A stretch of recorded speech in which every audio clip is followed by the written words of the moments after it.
ফানুস ভালোভাবে বানাতে হবে, না হলে আকাশে উড়বে না। হ্যাঁ জেলিমং, ফানুস ভালোভাবে বানাতে হবে। ফানুস আমি খুব ভালোভাবে বানাচ্ছি, তোমাদের থেকে আমার ফানুসটা সুন্দর করে বানাবো। হ্যাঁ ঠিক আছে, দেখা যাবে কারটা বেশি সুন্দর হয়। তবে আমাদেরকে একসাথে কাজ করতে হবে।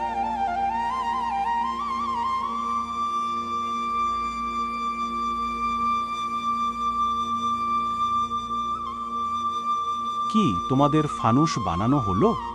না বাবা, এখনো হয়নি। বানাও বানাও, যত খুশি বানাও, তাড়াতাড়ি করে বানাও।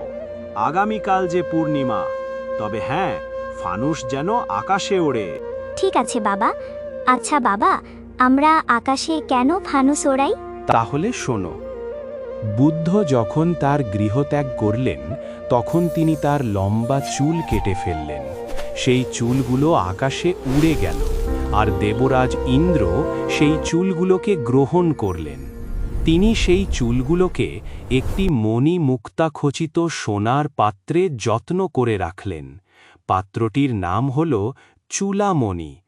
এরপর দেবরাজ ইন্দ্র সেই পাত্রটি তাবতিংস স্বর্গে স্থাপন করে একটি চৈত্য নির্মাণ করলেন, যার নাম চূলামণি চৈত্য।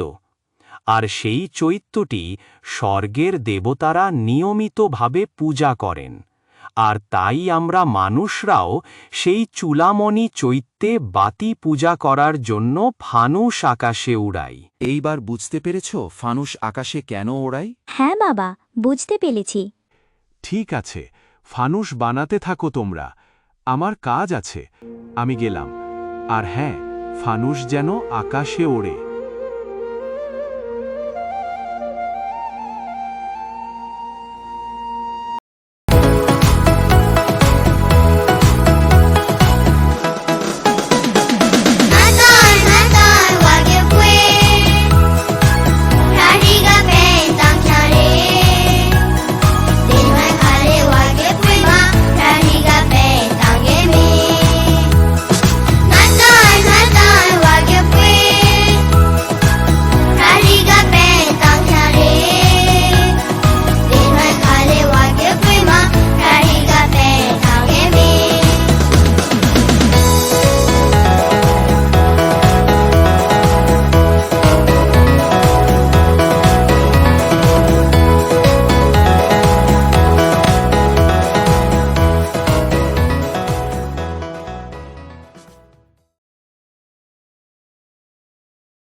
সবাইকে নমস্কার। আমার ভিডিও ভালো লাগলে আরও দেখতে চাইলে আমার ফেসবুক পেজটি ফলো করবেন, আর ইউটিউবে দেখতে চাইলে আমার চ্যানেলটি সাবস্ক্রাইব করবেন। সবাইকে আবারও নমস্কার।